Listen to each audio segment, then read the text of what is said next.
Hello friends, ಎಲ್ಲರಿಗೂ ಕೂಡ ನಮಸ್ಕಾರ. ಇವತ್ತು ಒಂದು ಅಪ್ಡೇಟ್ ಕೊಡಲಿಕ್ಕೆ ಅಂತ ಹೇಳಿ ಈ ವಿಡಿಯೋನ ಮಾಡ್ತಾ ಇದ್ದೇನೆ. ಹಾಗೆ ಎಲ್ಲರೂ ಹೇಗಿದ್ದೀರಾ? ನಾನು ವೆಯ್ಟ್ ಲಾಸ್ ಜರ್ನಿಯನ್ನು ಸ್ಟಾಪ್ ಮಾಡಿದ್ಮೇಲೆ ಮತ್ತೆ ಕಂಟಿನ್ಯೂ ಮಾಡಿರಲಿಲ್ಲ, ನಿಮಗೆ ಮತ್ತೆ ಯಾವುದೇ ವೀಡಿಯೋಸ್ ಹಾಕಿರಲಿಲ್ಲ. ಬಟ್ ನಾನು ಡಯಟಲ್ಲೇ ಇದ್ದೆ, ಡಯಟ್ ಮಾಡ್ತಾನೆ ಇದ್ದೇನೆ. ತುಂಬ ಫ್ಯಾಟ್ ಲಾಸ್ ಆಗಿದೆ, ಇಂಚ್ ಲಾಸ್ ಆಗಿದೆ, ಡ್ರೆಸ್ ಎಲ್ಲ ಲೂಸ್ ಆಗಿದೆ, ಆಗಿದೆ, ಹಾಗೆ ಫಿಟ್ ಆಗಿದೆ, ಫ್ಲೆಕ್ಸಿಬಲ್ ಇದೆ ಬಾಡಿ. ತುಂಬ ವರ್ಕೌಟ್ ಎಲ್ಲ ಮಾಡ್ತಾ ಇದ್ದೇನೆ. ನನ್ನ ವೆಯ್ಟ್ ಈಗ ಬಂದು 74 kg ಇದೆ. ನನ್ನ ಟಾರ್ಗೆಟ್ ಬಂದು ಅಟ್ಲೀಸ್ಟ್ ಒಂದು 70 kgಗಾದರೂ ಬರಬೇಕು. ನಂದು ನಾನಂದರೆ 5.6 ಹೈಟ್ ಇದ್ದೇನಲ್ವಾ, ಅಷ್ಟು ಹೈಟ್ ಇದ್ದ ಕಾರಣ ನನ್ನ ವೆಯ್ಟ್ ಒಂದು 65 ಇದ್ದರೆ ಸಾಕು. ಬಟ್ ನನಗೆ ಅಟ್ಲೀಸ್ಟ್ ಒಂದು 70ಗಾದರೂ ಬರಬೇಕು ಅಂತೇಳಿ ಒಂದು ಟಾರ್ಗೆಟ್. ಯಾಕೆಂದರೆ ನಮ್ಮ ಒಂದು 40ಸಲ್ಲಿ ವೆಯ್ಟ್ ಲಾಸ್ ಹೇಳೋದು ಅಷ್ಟು ಈಸಿ ಇಲ್ಲ. ಯಾಕೆ ಈ ಹಾರ್ಮೋನ್ ಇಂಬ್ಯಾಲೆನ್ಸ್ ಇರ್ಬೋದು, ನಾವು ತಗೊಳ್ಳೋ ಫುಡ್ ಇರ್ಬೋದು, ಏನು ಕಾರಣ, ಅಥವಾ ನಾವು ನಿದ್ದೆ ಕರೆಕ್ಟ್ ಸರಿ ಮಾಡ್ತಾ ಇಲ್ವಾ, ನೀರು ಸರಿ ಕುಡಿತಾ ಇಲ್ವಾ, ಏನು ರೀಸನ್ ಅಂತ ಹೇಳಿ ಗೊತ್ತಾಗ್ತಾ ಇಲ್ಲ. ಸುಮಾರು ಒಂದು 6 ಮಂತಿಂದ ಅಥವಾ 1 ಇಯರಿಂದ ಅಂತಲೇ ಹೇಳ್ಬೋದು ವೆಯ್ಟ್ ಲಾಸ್ ಅಂತೇಳಿ ಮಾಡ್ತಾನೆ ಇದ್ದೇನೆ, ಟ್ರೈ ಮಾಡ್ತಾನೆ ಇದ್ದೇನೆ. ನಾನು ಇಲ್ಲಿ ವಿಡಿಯೋ ಯಾಕೆ ಮಾಡ್ತಾ ಇದ್ದೇನೆ ಅಂತ ಹೇಳಿ, ನನ್ನ ಹಾಗೆ ತುಂಬ ಜನ ಹೆಂಗಸರು ಒಬೆಸಿಟಿಯಿಂದ ಬಳಲ್ತಾ ಇದ್ದಾರೆ. ತುಂಬ ನಾವಾದರೂ ಇಷ್ಟು ವೆಯ್ಟ್, ಇದಕ್ಕಿಂತ ಜಾಸ್ತಿ 80, 85, 90 kg ಆ ಥರ ಸಫರ್ ಆಗೋರಿದ್ದಾರೆ. ಅವರಿಗೊಂದು ಮೋಟಿವೇಶನ್ ಸಿಗಲಿ.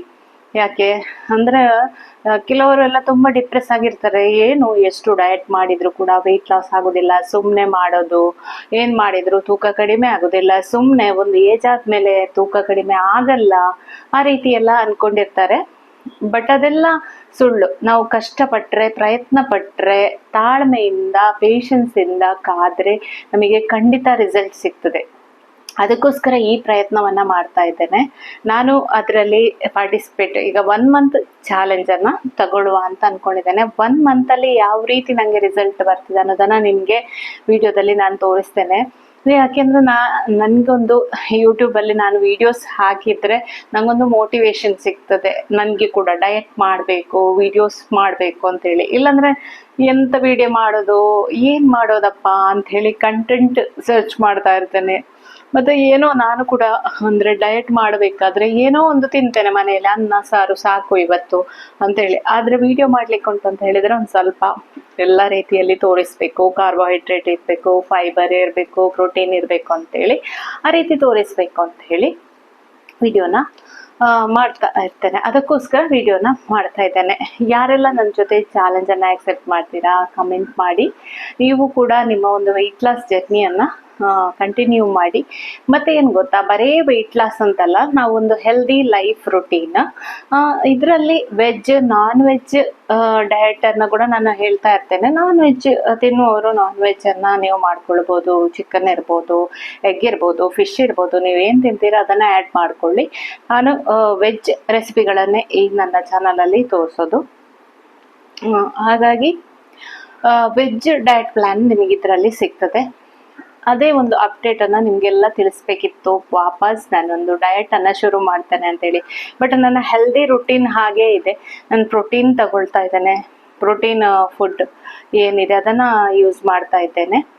ಆಮೇಲೆ ಮಾರ್ನಿಂಗನ್ನು ನೀರು ಕುಡಿಯೋದು ಆಗಿರ್ಬೋದು, ಆಮೇಲೆ ವರ್ಕೌಟ್ ಮಾಡೋದಾಗಿರ್ಬೋದು, ಎಲ್ಲ ಸಹ ಕಂಟಿನ್ಯೂ ಮಾಡ್ತಾನೆ ಇದ್ದೇನೆ, ಸ್ಟಾಪ್ ಮಾಡಿಲ್ಲ. ತುಂಬ ಬಾಡಿ ಅಂದರೆ ಈಗ ಡ್ರೆಸ್ ಎಲ್ಲ ನನಗೆ ಲೂಸ್ ಆಗೋದು, ಮತ್ತು ಕಂಫರ್ಟ್ ಫೀಲಿಂಗ್ ಆಗೋದು. ಈಗ ಸ್ಟೆಪ್ ಹತ್ತಬೇಕಾದ್ರೆ, ಗುಡ್ಡ ಬೆಟ್ಟ ಹತ್ತಬೇಕಾದ್ರೆ ಎಲ್ಲ ಸ್ವಲ್ಪ ಹಬ್ಬ ಅಂತೇಳಿ ಸುಸ್ತಾಗಿ ಫೀಲ್ ಆಗ್ತಿತ್ತು ಮೊದಲು. ಬಟ್ ಅದೀಗ ಯಾವುದು ಕೂಡ ಆಗ್ತಾ ಇಲ್ಲ. ನಾವು ತುಂಬ ಇಮ್ಯುನಿಟಿ ಬೂಸ್ಟ್ ಆಗಿದೆ. ಶೀತ, ಕೆಮ್ಮು, ಜ್ವರ ಆ ಥರ ಕಾಯಿಲೆಗಳು ನಮ್ಮ ಹತ್ರ ಬರೋದಿಲ್ಲ. ನಾವು ತುಂಬ ವರ್ಕೌಟ್ ಮಾಡಿ ನಮ್ಮದು ಇಮ್ಯುನಿಟಿ ಚೆನ್ನಾಗಿದೆ ಅಂತ ಹೇಳಿದರೆ ಆ ಥರ ಜ್ವರ ಈ ಟೈಮಲ್ಲಿ ಇಲ್ಲದ್ರೆ ಜ್ವರ, ಕೆಮ್ಮು ಎಲ್ಲ ಬರ್ತದೆ. ಆ ರೀತಿ ಕಾಯಿಲೆಗಳು ನಮ್ಮ ಹತ್ರ ಬರೋದಿಲ್ಲ. ಯಾಕೆಂದರೆ ನಮ್ಮಲ್ಲಿ ಇಮ್ಯುನಿಟಿ ಇರ್ತದೆ, ವರ್ಕೌಟ್ ಮಾಡ್ತೇವೆ, ಒಳ್ಳೆ ಆಹಾರ ತಿನ್ನೋದ್ರಿಂದ ಕೂಡ ಇಮ್ಯುನಿಟಿ ಬೂಸ್ಟ್ ಆಗ್ತದೆ. ನಮ್ಮ ಹತ್ರ ನ್ಯೂಟ್ರಿಷನ್ ಇರುವಂಥ ಆಹಾರ ತಿನ್ನದೇ ಇದ್ದ ಕೂಡಲೇ ಇಮ್ಯುನಿಟಿ ದೇಹದಲ್ಲಿ ಕಡಿಮೆ ಆದ ತಕ್ಷಣ ಕಾಯಿಲೆಗಳು ಬರ್ಬೋದು, ವೈರಸ್ ಅಟ್ಯಾಕ್ ಆಗ್ಬೋದು. ಅದಕ್ಕೋಸ್ಕರ ಮಕ್ಕಳಿಗಾಗಿರ್ಬೋದು, ದೊಡ್ಡವರಿಗಾಗಿರ್ಬೋದು ಒಳ್ಳೆ ಪೌಷ್ಟಿಕ ಅಂಶ ಇರುವಂಥ ಆಹಾರವನ್ನು ಸೇವಿಸಿದರೆ ಕಾಯಿಲೆಗಳು ಕೂಡ ಬರೋದಿಲ್ಲ. ಇವಿಷ್ಟು ಹೇಳಬೇಕಿತ್ತು. ನಾನು ಇವತ್ತು ಶುಕ್ರವಾರ, ಇದು ನೆಕ್ಸ್ಟ್ ಮಂಡೆಯಿಂದ ನಿಮಗೆ ಡಯಟ್ ವಿಡಿಯೋನ ಹಾಕ್ತೇನೆ, ವಿಡಿಯೋಸ್ ಎಲ್ಲ ಮಾಡಿ. ಆದಷ್ಟು 30 ಡೇಸ್ ಚಾಲೆಂಜನ್ನು ಮಾಡ್ತಾ ಇದ್ದೇನೆ. ಲಾಂಗ್ ಟರ್ಮದ್ದು ಚಾಲೆಂಜ್ ಅಂತ ಬೇಡ, ಕಷ್ಟ ಆಗ್ತದೆ ಕೆಲವೊಮ್ಮೆ ಅದನ್ನು ಕಂಟಿನ್ಯೂ ಮಾಡಲಿಕ್ಕೆ. ಆದ ಕಾರಣ 30 ದಿವಸದ ಒಂದು ಡಯಟನ್ನು ಮಾಡ್ತೇನೆ. ಪ್ರತಿ ದಿವಸ ವಿಡಿಯೋ ಹಾಕ್ತೇನೆ. ಎಲ್ಲಿಯಾದರೂ ಏನಾದರೂ ಎಮರ್ಜೆನ್ಸಿ ಬಂತು ಅಂದರೆ 2 ದಿವಸಕ್ಕೊಮ್ಮೆ ಅಪ್ಡೇಟ್ ಮಾಡ್ತೇನೆ. ಈಗಲೇ ಇವಿಷ್ಟು ಅಪ್ಡೇಟ್ ಮಾಡಬೇಕಿತ್ತು. ಖಂಡಿತ ತೂಕ ಕಡಿಮೆ ಆಗ್ತದೆ, ಒಂದು ಮೋಟಿವೇಶನ್ ಇರಲಿ ಎಲ್ರಿಗೂ ಕೂಡ. ಅದಕ್ಕೋಸ್ಕರನೇ ನನಗೆ ಕೂಡ ಮೋಟಿವೇಶನ್ ಬೇಕು, ನಿಮಗೆ ಕೂಡ ಮೋಟಿವೇಶನ್ ಸಿಗಲಿ ಅನ್ನುವ ಉದ್ದೇಶದಿಂದ ಈ ವಿಡಿಯೋವನ್ನು ಮಾಡ್ತಾ ಇದ್ದೇನೆ. ಈ ವಿಡಿಯೋ ಇಷ್ಟ ಆದರೆ ಖಂಡಿತ ಲೈಕ್ ಮಾಡಿ ಫ್ರೆಂಡ್ಸ್. ನೀವು ಈ ನನ್ನ ಚಾನಲನ್ನು ಫಸ್ಟ್ ಟೈಮ್ ನೋಡೋದು, ಇವರಿಗೆ ನೋಡಿಲ್ಲ ಅಂದರೆ ಖಂಡಿತ ಸಬ್ಸ್ಕ್ರೈಬ್ ಆಗೋದನ್ನು ಮರಿಬೇಡಿ. ಹೀಗೇ ಬೇರೆ ಬೇರೆ ಡಯಟ್ ಟಿಪ್ಸ್ ಜೊತೆ ನಾನು ಮತ್ತೆ ಬರ್ತೇನೆ. ಇಲ್ಲಿಯವರೆಗೆ ನಮಸ್ಕಾರ.